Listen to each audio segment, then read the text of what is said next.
Wêneyê wan şeş Kurdên Bakurê Kurdistanê ku hatibûn kuştin. Dixwapêşandaneke Kurdên dîasporayê de li Parîsa Fransayê hatiye bilindkirin. Her şeş li Parîsê hatin kuştin. Sê di 2013 de û sê din jî di 2022 de.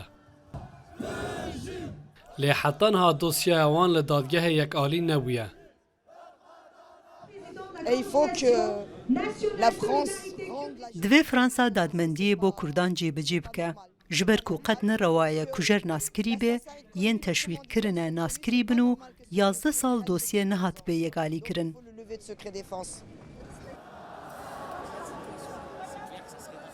Roja nehê çileya 2013 her sê jinên çalakvanên PKK Sakîne Cansız, Fidan Doğan û Leyla Söylemez li navenda zanyeriyên a Kurd li Parîsê bi guleyan hatin kuştin. û piştira polîsên Fransayê kesek bi navê Ömer Güney bi tohmeta kuştina wan girt. Lê hevdê kanûna 2016 du roj berî dadgehkirinê berpirsên Fransayê ragihandin ku Ömer Güney ji ber nexweşiyeke xirab li nexweşxaneyeke Fransayê miriye. Ji wê demê ve dosya wiha maye û kesûkarên kuştiyan saziya îstixbaratê ya Tirkiye MİTê bi kuştina wan tohmetbar dikin.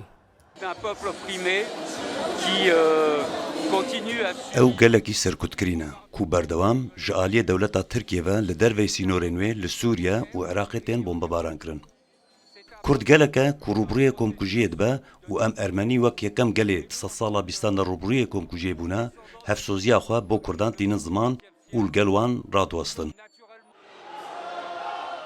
Di wê xwepêşandanê de êrîşa biçekan a di kanûna 2022 de hat bîranîn.